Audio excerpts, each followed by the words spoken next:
President of the United States, Donald J. Trump.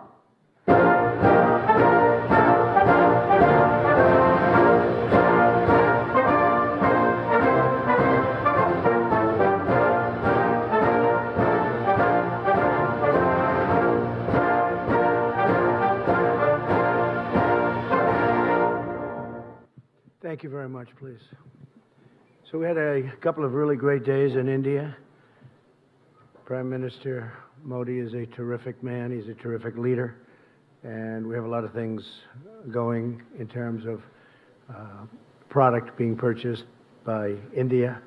We just had a meeting. A lot of the press was there. I thought it was a great meeting with some of the biggest businessmen in the world. They come from India. They're agreeing to invest billions and billions of dollars. You heard it for yourself. They're going to be investing billions of dollars in our country, so that was the purpose of the trip also. We're all set for $3 billion worth of helicopters, the Apaches and various other types, in addition to other equipment. They're buying that.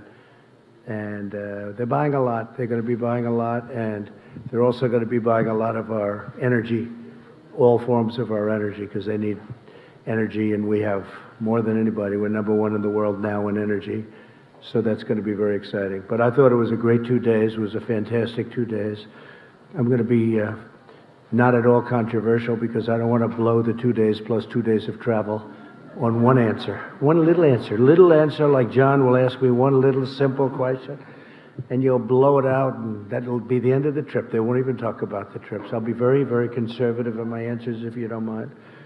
But we did. We had a great time. We had great meetings, and we're going for a state dinner, and then after that we get back onto the plane and we go back home. It's going to be about 19 hours, but we look forward to it. Get in tomorrow. But this is a tremendous country. It's 1.4 billion, probably at least the most people, and it's a tremendous market, and they really like us, and I think they like us more now than they've ever liked us, frankly. We have a terrific, a really great relationship between the Prime Minister and myself.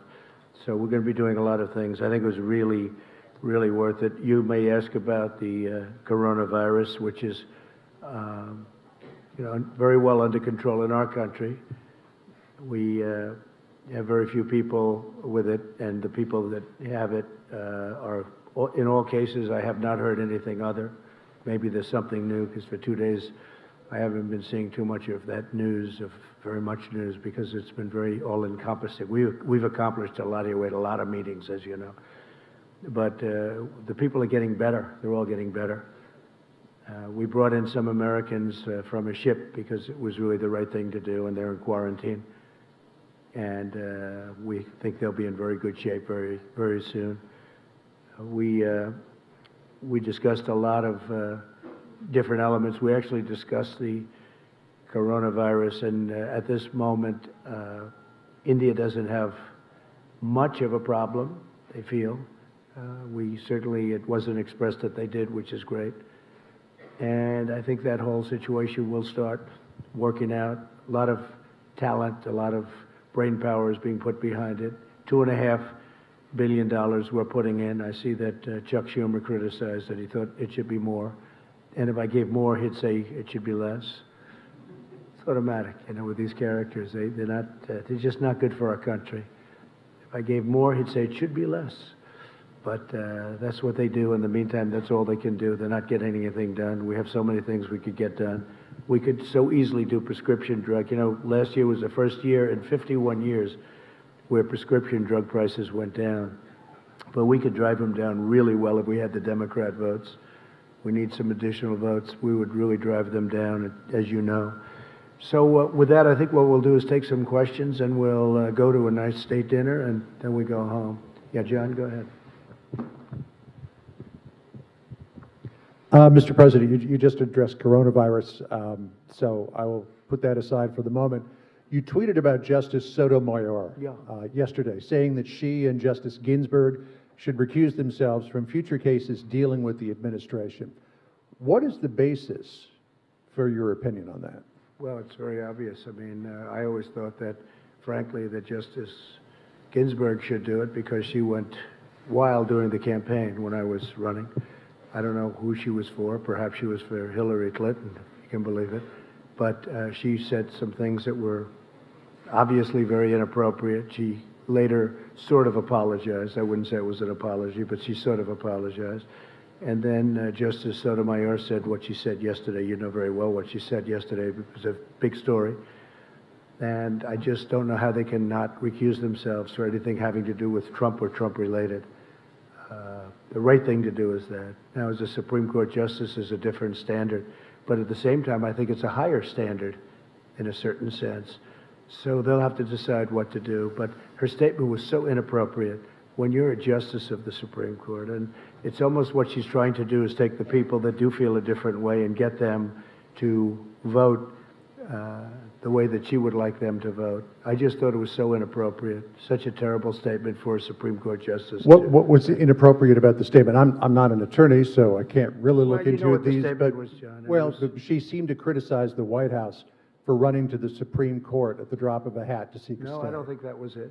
But I think what she did say is she's trying to shame, the way I look at it, she's trying to shame people with perhaps a different view into voting her way. And that's so inappropriate.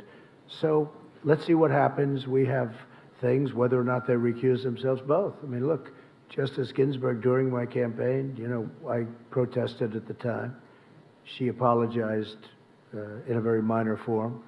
And what Justice Sotomayor said yesterday was really highly inappropriate, and everybody agrees to that. Virtually everybody. I've seen papers on it. People cannot believe that she said it. Yeah, please go ahead. Thank you, Mr. President.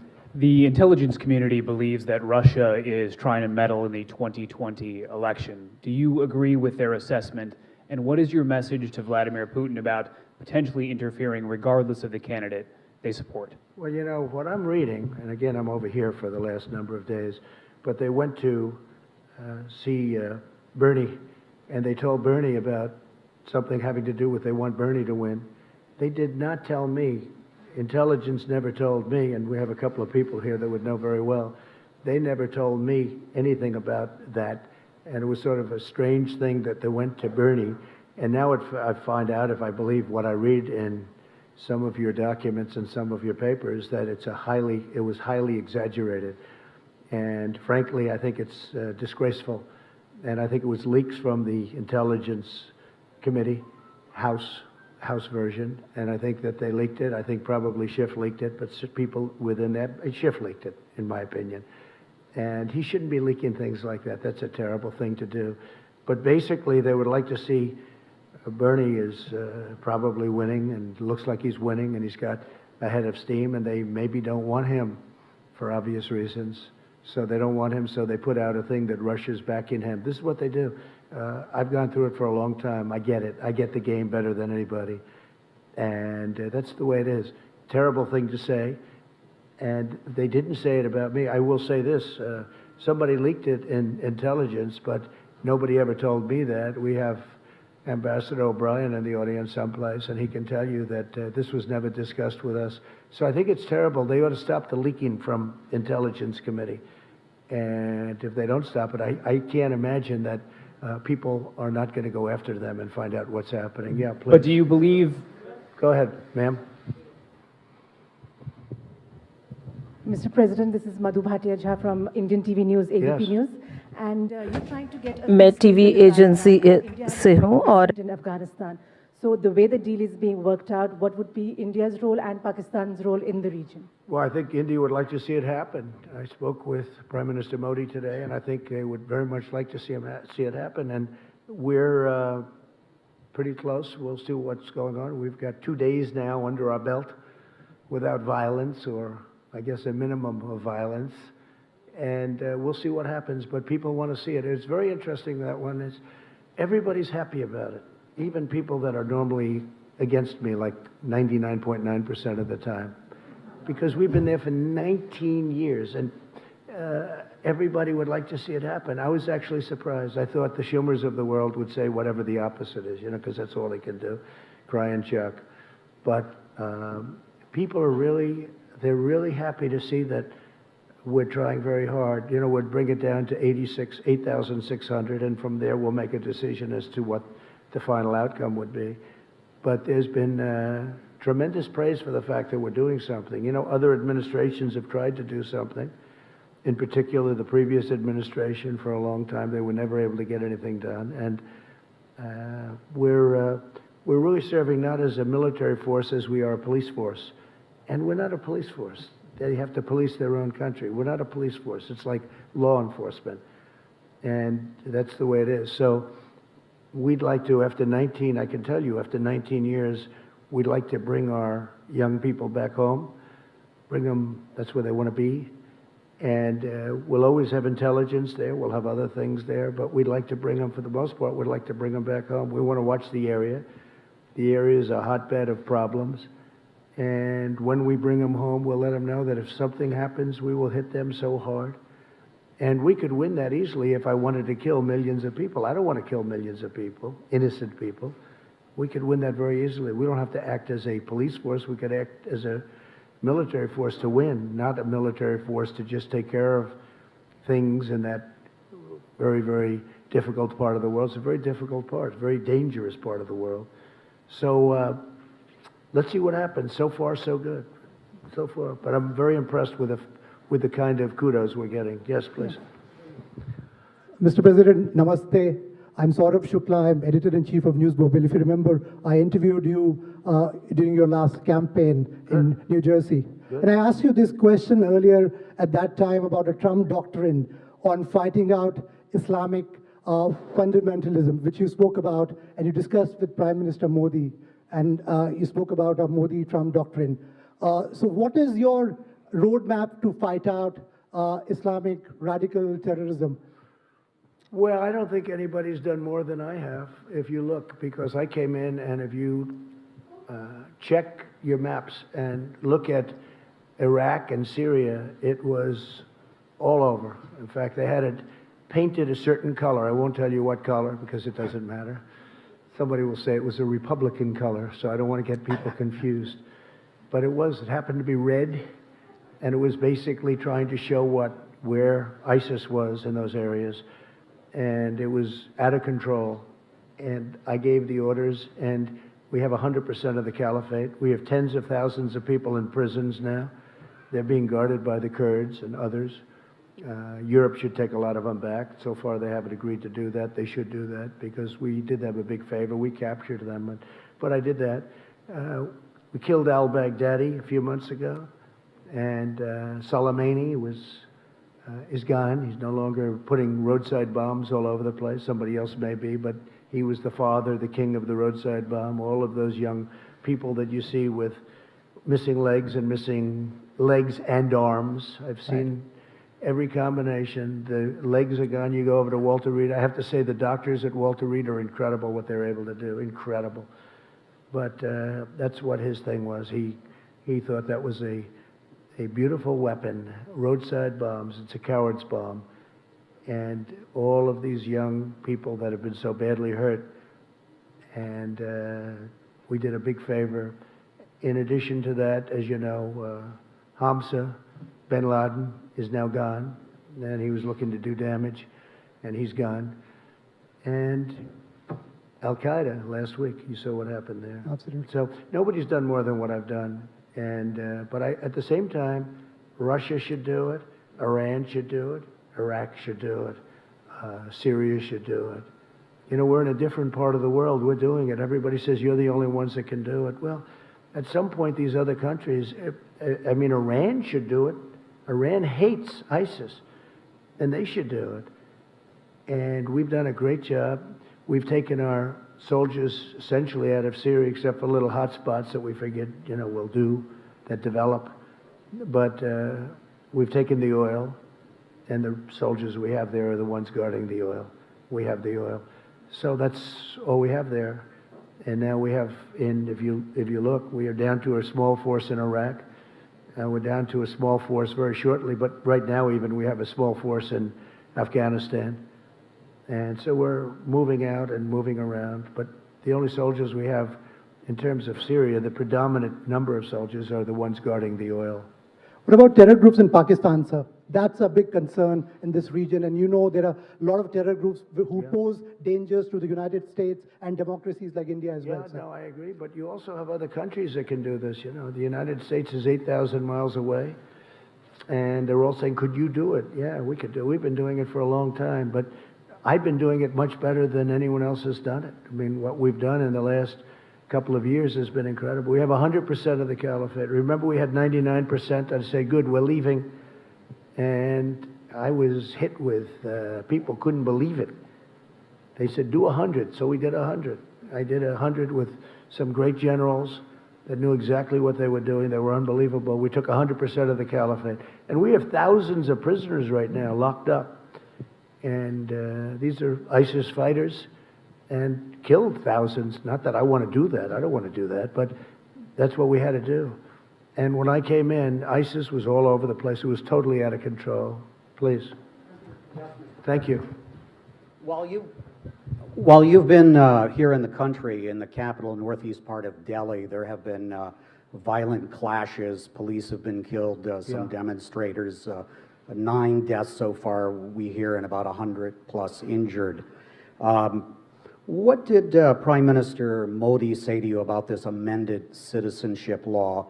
And how concerned are you about this kind of religious violence in India? So we did talk about religious freedom, and I will say that the Prime Minister was incredible on what he told me. He wants people to have religious freedom, and very strongly. And he said that in India they have worked very hard to have great and open religious freedom. And if you look back and look at what's going on relative to other places especially, but they have really worked hard on religious freedom. I asked that question in front of a very large group of people today, and he talked about it. We talked about it for a long time, and I really believe that's what he wants. As far as the individual attack, I heard about it, but I didn't discuss that with him. That's up to India. Yeah, go ahead, please. Hi, sir. Emily Gooden with thedailymail.com. I was wondering, do you think justice was served in the Harvey Weinstein case?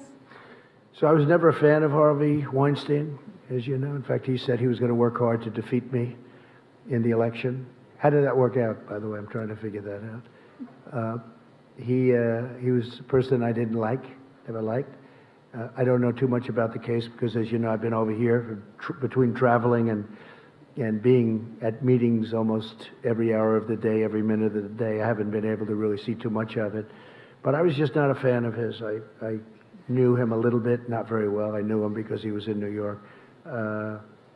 Not a person that I like. I will say the people that liked him were the Democrats. Michelle Obama loved him. Hillary Clinton loved him. And he gave tremendous money to the Democrats. And I guess my question is, will the Democrats be asking for that money back? Because he gave a lot of money to the Democrats. And, you know, it's too bad, but that's the way it worked out. Yeah, Peter? I just want to follow up on that very quickly, if I can, Mr. President. Then I have a question that I wanted to ask you. But just on the Harvey Weinstein situation, this is being viewed as a milestone for the Me Too movement. What message can you, as president, deliver to women in America who are still afraid to come forward and share their stories of sexual harassment and assault?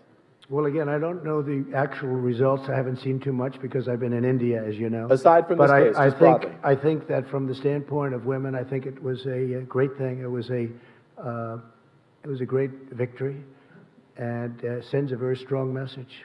Very, very strong message, Peter. Yeah, please. Can I follow up with my question? I just wanted to follow up on hers quickly. Can I, on coronavirus specifically, Mr. President, in 2014, when the Ebola situation was very concerning to so many Americans, you tweeted, "Ebola patient will be brought to the U.S. in a few days. Now I know for sure that our leaders are incompetent." In all caps, you wrote, "Keep them out of here."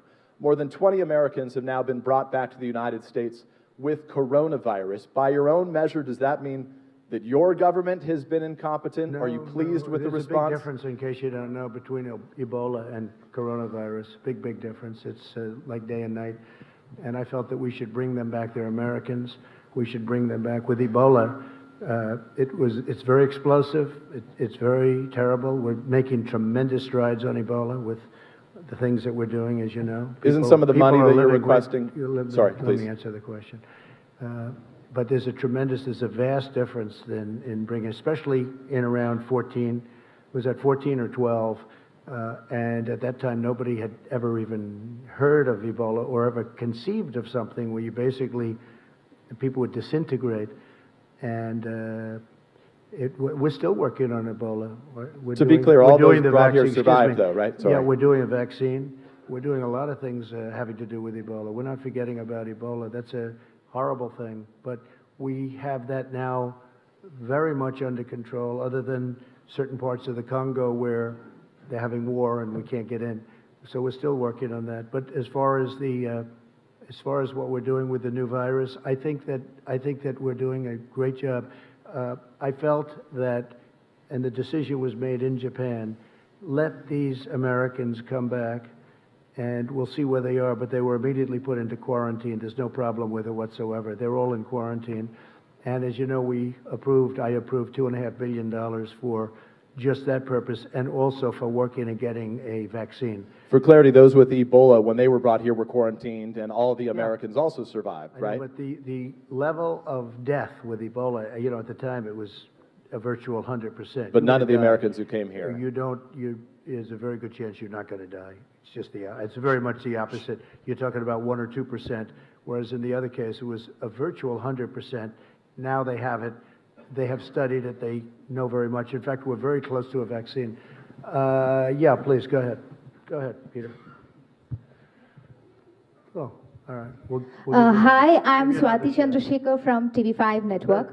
Thank you. So how do you define, differentiate, and deal with the love of yours for Indians in India and Indians' love for H-1B visa in America? So how do you differentiate this? Yeah, we're talking about the H-1Bs, and we are, look, the relationship we have, this is not from me, this is from almost everybody that saw it. They say in the history of India, which has a long history and a brilliant history in so many different ways, there's never been a reception given to somebody like was given, and I would like to say for the United States of America, but nobody else that came here got the kind of reception we got. It was 125,000, I think, seats they had yesterday. They were full. You had thousands and thousands of people outside. Prime Minister Modi was telling me thousands of people outside. That's not uncommon for me, to be honest with you, but when I look at 125,000 seats, and that was an incredible scene yesterday. In addition, all of those people lined up from the airport to the event. It was an incredible thing. Nobody's ever seen anything like it. The ambassador just told me that he's been in India for a long time. He's never seen, in fact, both ambassadors, our ambassador and the ambassador from India, said in 40 years he's never seen anything like it, what took place yesterday and, earlier than that. But yesterday, they've never seen anything like it. So it was a great compliment. It was a great compliment to our country. I'm the leader of the country, but it was a great compliment to our country. But Prime Minister Modi said today they've never, ever had any event like that. In fact, they said usually when somebody comes in, they have to look for people to fill up the areas. They said there was something very special. Look, it's a massive country in terms of its population, and people just wanted to pay their respect to the United States, and so I appreciate it. I was a recipient in a sense, but I was just really representing the country. Yeah, Peter, go ahead. Thank you. Sorry, thank you, Mr. President. Appreciate it. Go ahead. Mr. President, your newly installed personnel director has begun talking with agencies about finding people in the government that are not loyal to you and perhaps moving them on. How large a list do you imagine this will be? Is this a big problem in your mind? Can you describe for us the scale of the problem as you see it? Yeah, I don't think it's a big problem. I don't think it's very many people. I think we had a whistleblower who was a fake, because if you look at the whistleblower as an example, if you look at his report and then you compare that to the transcripts, it bore no relationship. So that was a very sad situation, and a lot of time wasted. Although, as you will admit, in fact, you wrote very nicely, I appreciate it, the poll numbers have gone up very much, but that's not appropriate to have to benefit by something like that. Then there was supposed to be a second whistleblower. As soon as I released the transcripts, the second whistleblower was gone. Nobody ever heard, what happened to the second whistleblower? I'll ask you, where is he? Remember, the second was he or she. The second whistleblower was going to happen. It was just a matter of moments. And then I released the real call, the transcripts, which are now 100% accurate, even according to Lieutenant Colonel Vindman. So, no, we want to have people that are good for the country, are loyal to our country, because that was a disgraceful situation. Please. Mr. President, I am Akhilesh Suman. I am from Rajya Sabha Television. It's a parliamentary channel of India, upper house, like you've seen it. Good. India's concern is with neighborhood, and you and Prime Minister Modi tell that you are very good friends. What is your strategy about terrorism that is coming out from Pakistan to India? Because we had been suffering from this type of terrorism for last 20 years or so. What is your strategy? What are you going to do? We talked a lot about Pakistan. I have a very good relationship with Prime Minister Khan, very good. We talked about it today at length, actually, and Prime Minister Modi.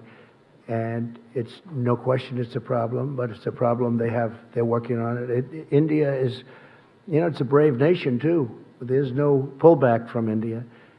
And we just hope, and I said, I'll help, I'll do whatever I have to do if I can do that, because my relationship with both gentlemen is so good. But there has been difficulty in Pakistan, and we're seeing what we can do about it. Anything I can do to mediate, anything I can do to help, I would do.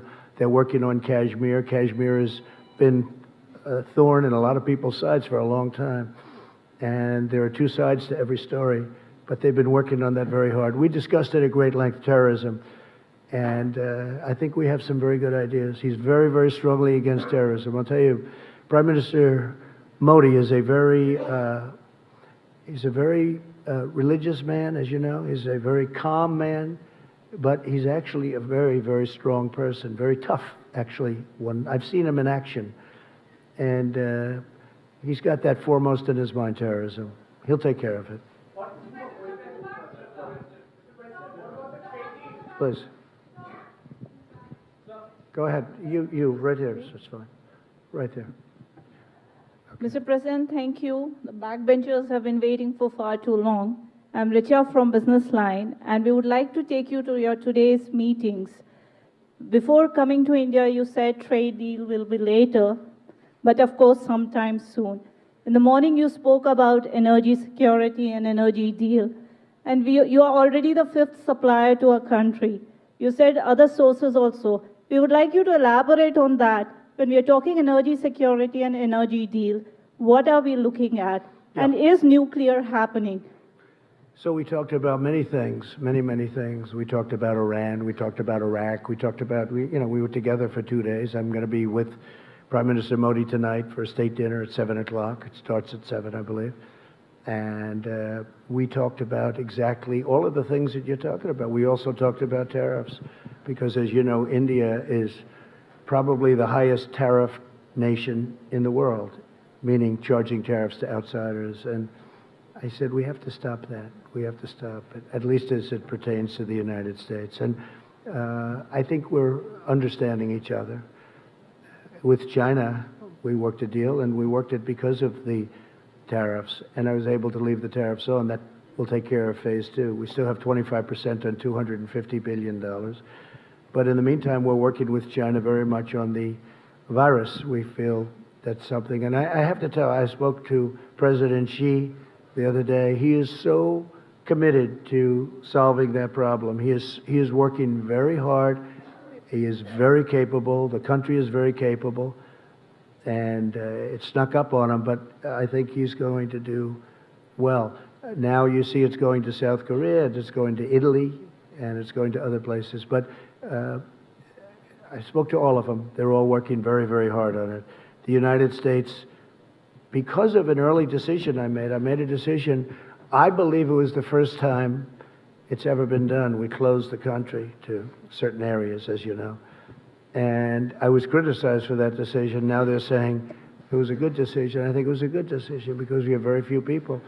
And you can add to it a few people that we took in because they were Americans. I mean, what are we going to do? And they were almost in between countries where people weren't going to take them, and they're Americans.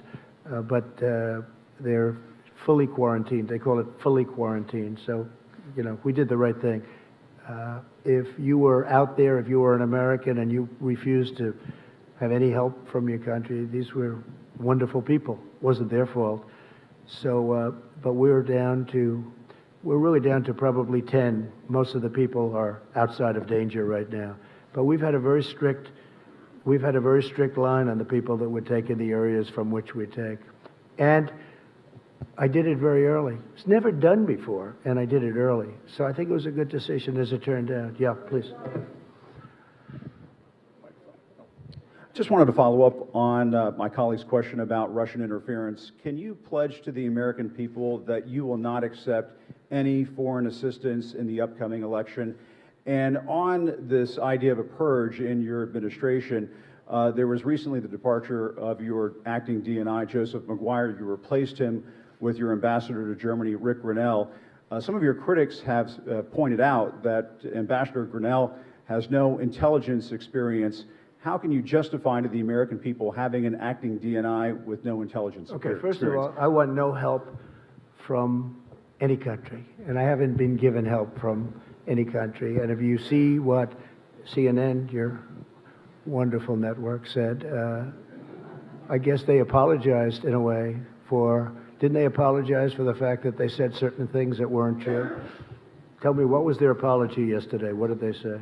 Mr. President, I think our record on delivering the truth is a lot better than yours sometimes, if you don't mind me saying. Let me tell you about your record. Your record is so bad you ought to be ashamed of yourself. You have probably I'm the not worst ashamed record, of anything, and our you probably have the organization worst is not record in ashamed, the sir. history of broadcasting. As far as Maguire is concerned, he's a terrific guy, but you know, on March 11th, his time ended anyway, so his time came up, so we would have had to, by statute, we would have had to change him anyway. So the Will your time new was there. DNI have experience I in think, the intelligence yes, field? Yes. In fact, we're talking to 5 different people right now. I think all people that you know, all people that you respect, and I'll make a decision probably over the next week to 2 weeks. We have some very good people. But Joe Maguire is a very excellent guy. He's a very good man. And his time was March 11th. I believe it was March 11th where he would have had to leave. Was he But we forced are out going- because he wasn't sufficiently loyal to you? No, not at all. Not at all. He was pushed out because, frankly, he wasn't pushed out. He would have had to get out. On March 11th, he would have had to leave.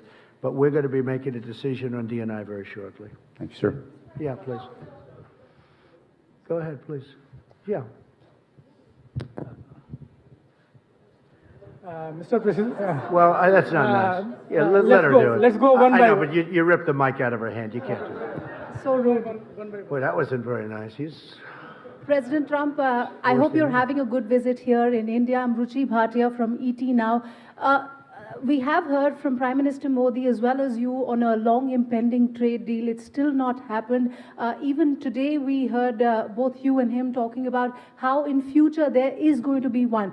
Have you been able to figure out the kind of differences that were there earlier, we know especially on data localization? That has been one of the sticky points. Sure. We know the problems. I know the problems. Previous administrations had no clue. They didn't know the problems. I know the problems. We're being charged large amounts of tariffs, and can't do that. Can't do that.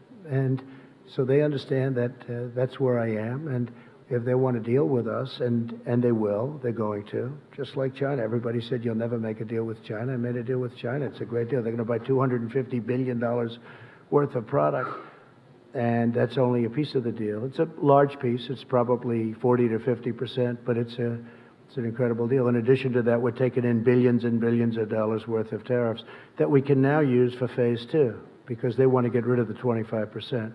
So we have the 25%, they want to get rid of it. Well, with India, India is, I think, the highest, again, I said it before, but the highest tariff when you deal with India.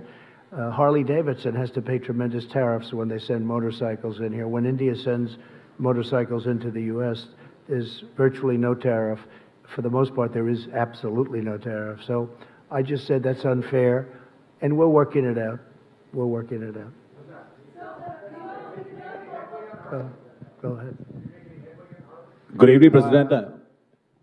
I think we'll win that one easily. We're working on that, yeah. We're working on that, Joe. Good evening, President. This is It's Anurag not a fair Purita. situation when one company is paying 100% in the case of numerous companies, not just Harley, but where they're paying tremendous. And actually, tariffs were raised not too long ago.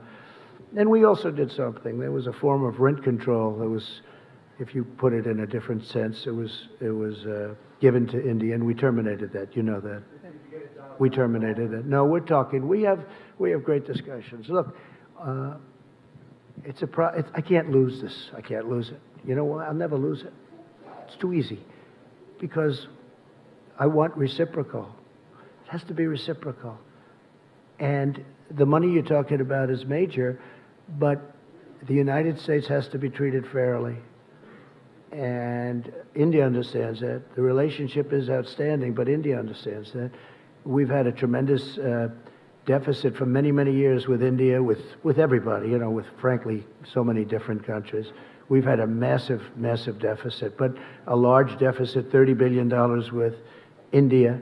It's now down to $24 billion because of what we've been doing, but still, that's too high. We shouldn't have a $24 billion deficit. With other countries, we have more than that. Japan, we're doing now $40 billion is coming in.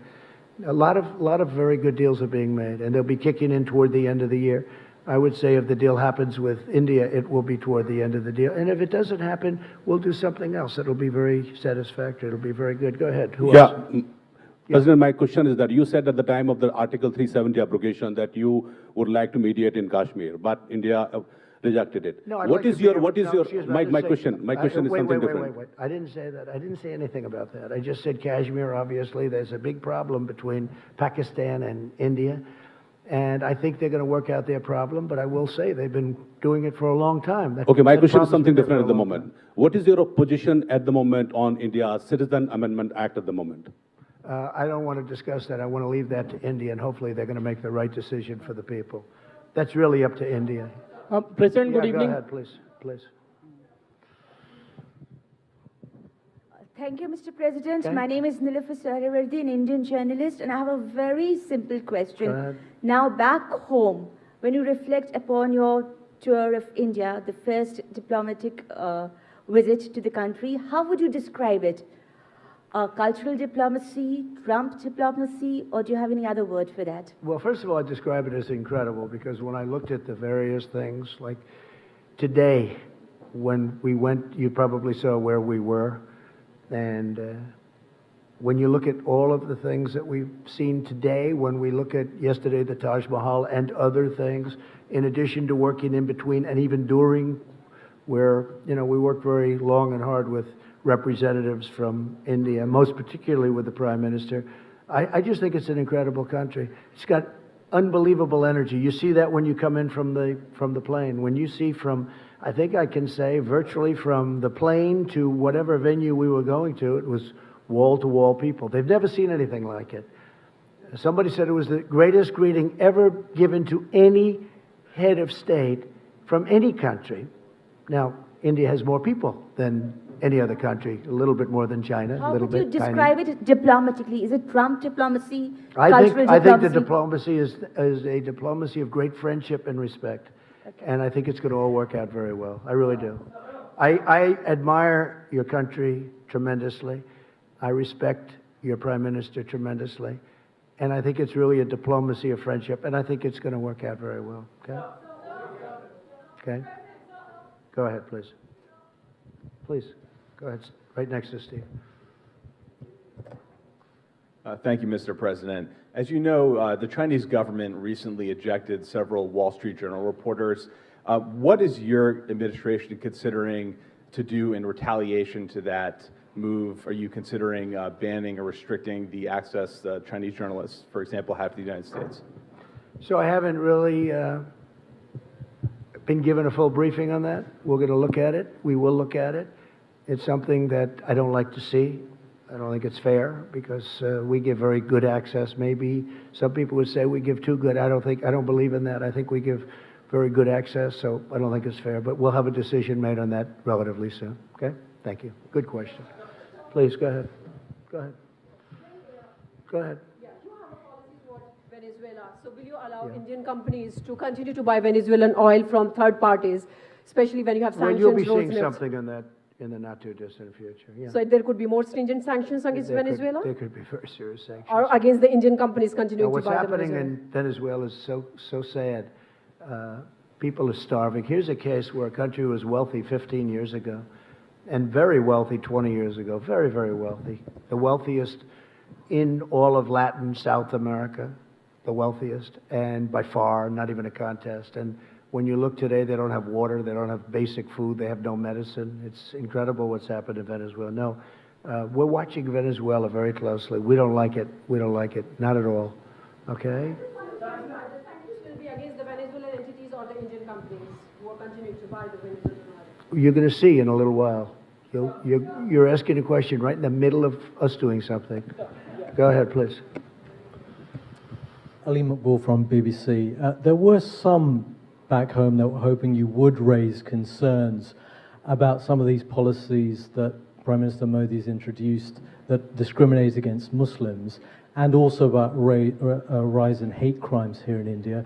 But as someone Well, we did discuss that, and we discussed that, and specifically Muslims, and we also discussed Christians. But someone and I had a very powerful answer from the Prime Minister. We talked about religious liberty for a long period of time in front of a lot of people, and I had a very, very powerful answer. And as far as Muslims are concerned, as he told me, I guess they have 200 million Muslims in India, and a fairly short while ago they had 14 million. And he said that they're working very closely with the Muslim community. But sir, you yourself have been criticized for policies that have discriminated against Muslims, like the travel ban. There's also been a rise in hate crimes over the last couple of years in the US. So are you in a position to talk to him about those subjects? Yeah, I won the travel ban, as you probably know. A lot of people said I lost it. No, I won the travel ban, and we use the travel ban where we think there's, not based on religion, but where we think there's going to be trouble, where we're looking at certain countries. As you know, we added a few countries onto it. But we won the travel ban, and we won it in the Supreme Court. So the travel ban is not a thing against Muslims. It's a thing against areas where we don't want people coming into our country that are going to cause problems, cause harm, cause death, hurt our people. And I feel very strongly about that. Okay, please, go ahead. Thank you very much, Mr. President. Thank you very much. Thank you. I'm Qing Yixiang with Shanghai Media Group.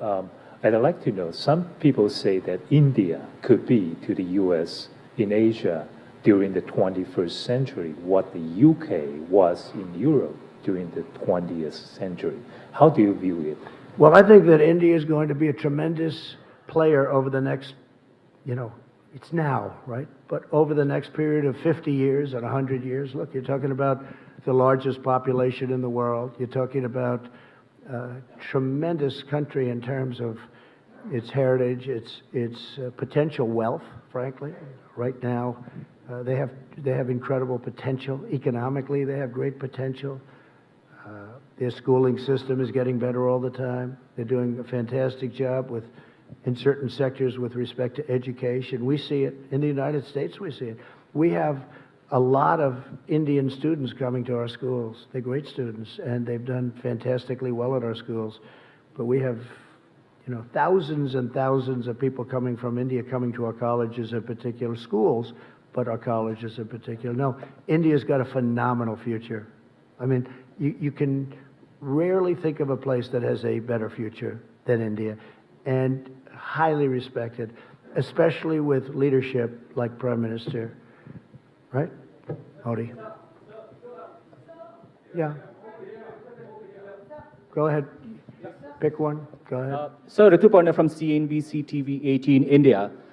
American companies have been investing in India for a long, long time. Are you satisfied with the Indian investment regime, especially on issues like multi-brand retail and e-commerce, on which companies from US have a lot of interest in? So I'm very satisfied because they're investing tremendous amounts of money. I met Mr. Patel a little while ago. He's the largest steel person in the world by far. I don't think there's even a contest. And he's going to be building a $1 billion plant in Alabama. We had the press, I left him in there, always a risky thing to do. But if you see let's say we asked, answered 15 questions, they were talking about how much better it is to work in the United States now in terms of their investment. They have done a fantastic job. These are some of the biggest entrepreneurs in the world. I'm not even sure if the media really understood who they were. I knew many of them, certainly heard of all of them. The job they've done is incredible. But Mr. Patel, who's the biggest steel company, certainly the biggest steel individual, but I think he's the biggest steel company by a lot. He's investing billions of dollars in the United States, and he's only doing it because of what I've done to bring back the steel industry. The steel industry was dead, absolutely dead in the United States, and now it's a vibrant industry. It's incredible. And we need it. Again, we need it for defense. It's not just like certain industries that you don't need. We need it for defense. But he was glowing, and one of the reasons he's spending $1 billion in Alabama and more money in other places in the United States is because we brought it back. So we're very proud of that. So I think what we'll do is we're going to see some of you on the plane on the way back. It's been an honor to be here. It's an incredible place with incredible leadership and an unbelievable future. And I just want to thank you all, and I'll see you back in the States, and I think some of you are on the plane, and we can talk a little bit on the plane too. Thank you very much, everybody. Thank you very much.